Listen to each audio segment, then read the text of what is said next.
আমি তো এখানে বিশাল ষড়যন্ত্রের গন্ধ পেতেছি। ঘটনা তো রাজনৈতিক গুরুত্ব অপরিসীম।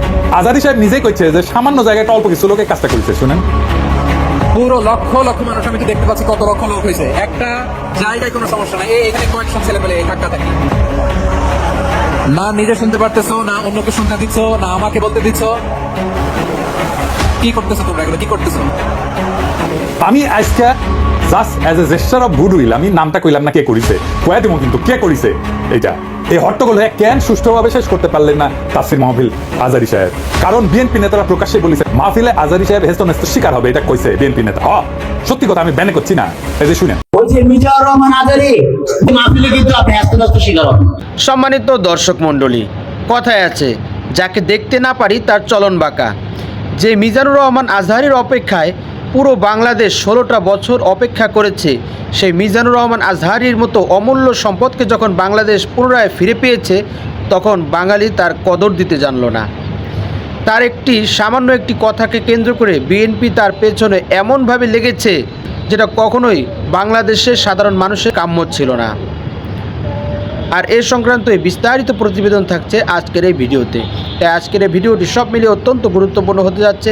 এক সেকেন্ড না টেনে ধৈর্য সহকারে পুরো ভিডিওটি দেখার জন্য আহ্বান করছি।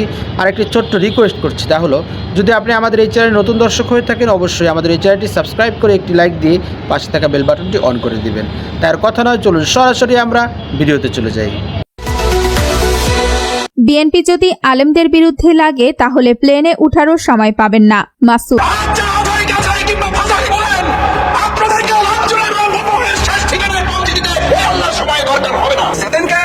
আমি এই জন্য চেতবো মনে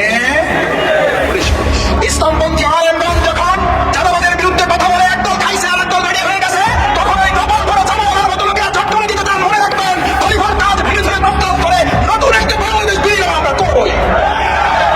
আলেমদের বিরুদ্ধে লেগে একদল হেলিকপ্টার উঠেছে, আলেমদের বিরুদ্ধে লাগে আর একদল হেলিকপ্টারে উঠতে পারবেন না। সেই মহাসত্তা আল্লাহ যিনি সকল কিছুর পরিণামকার, ক্ষমতা দেওয়ার মালিক, কেড়ে নেওয়ার মালিক তিনি।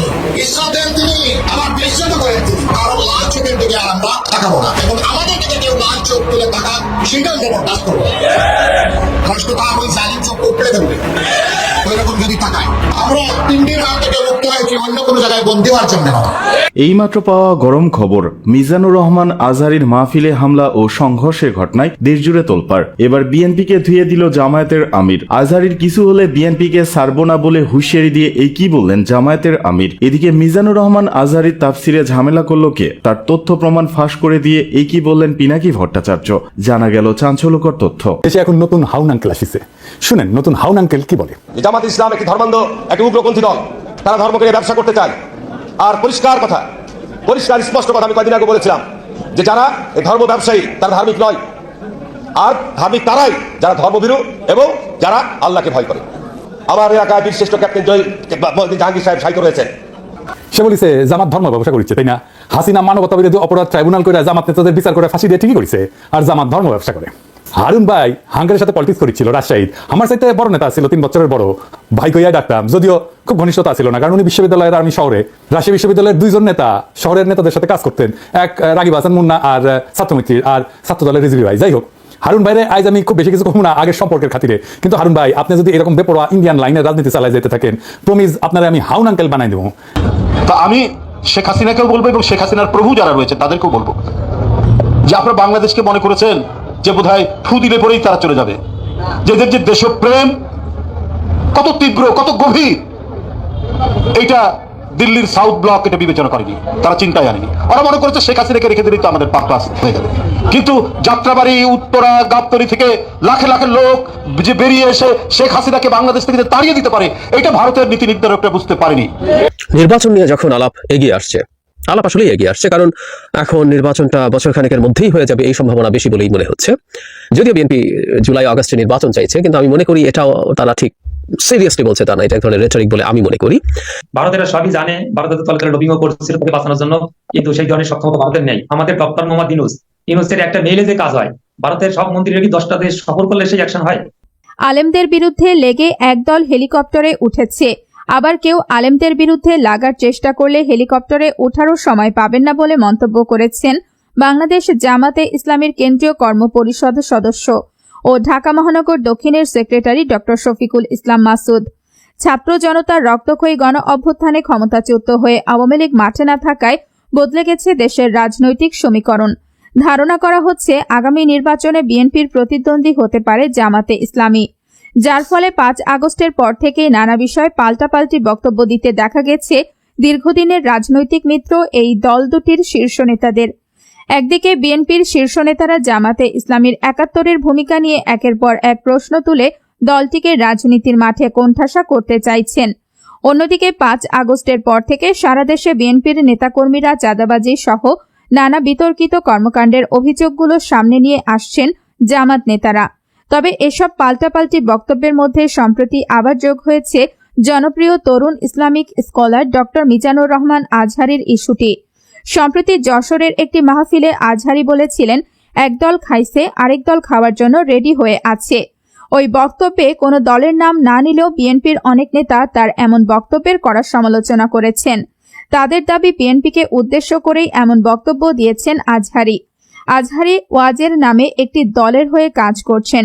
সবশেষ বিএনপির ভাইস চেয়ারম্যান শামসুজ্জামান দুদু এক আলোচনায় আজহারীকে রাজনীতিতে সক্রিয় হতে চাইলে জামাতের যোগ দেওয়ার পরামর্শ দেন। তিনি আজহারীকে কোথাকার আজহারী না মাঝহারি বলেও তুচ্ছ তাচ্ছিল্য করেন। এদিকে জামাতকে জড়িত বিএনপি নেতাদের এমন সম্মানিত দর্শক মণ্ডলী, আরবি ভাষায় একটি প্রবাদ রয়েছে, তা হলো আল হাক্কু মুররুন ওয়ালাকিন্নাল হাক হাক। সত্য বড়ই তিক্ত, কিন্তু সত্য সত্যই থাকে। কুল জা আল হাক ওয়া জাহাকাল বাতিল ইন্নাল বাতিলা কানা জাহুকা। সত্য যখন আসবে তখন বাতিল পিছু হটতে বাধ্য হবে এবং সত্যের জয় অবশ্যম্ভাবী। মিজানুর রহমান আজহারী দেশে ফেরার পরেই চট্টগ্রামের একটি মাহফিলে একটি কথা বলেছিলেন যে এক স্বাধীনতার পর থেকে আমরা কিছুই পাইনি, শুধু শাসকের হাত পরিবর্তন হয়েছে। একটি দল খেয়েছে আর একটি দল খাওয়ার জন্য রেডি হয়ে আছে। তার এই কথাকে কেন্দ্র করে বিএনপি তার বিরুদ্ধে এমনভাবে লেগেছে যেভাবে কোনো সাধারণ মানুষ অন্য মানুষের পেছনে লাগে না।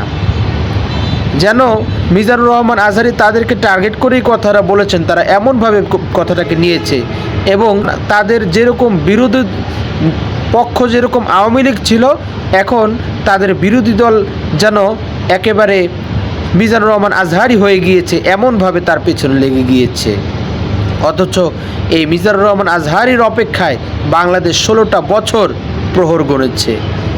কখন মিজানুর রহমান আজহারীকে তারা দেখতে পারবে?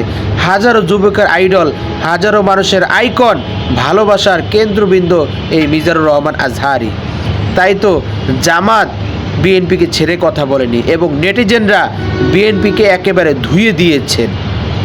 নেটিজেনরা এমনটা কখনোই কামনা করেন না এবং নেটিজেনরা বলেছেন যারা এই সমস্ত সত্য কথা বিরুদ্ধাচরণ করে তারা কখনোই সত্যের দিশারি হতে পারে না এবং তাদের দ্বারা কখনোই একটি দেশ সুন্দরভাবে পরিচালিত হওয়া কখনোই সম্ভব নয়।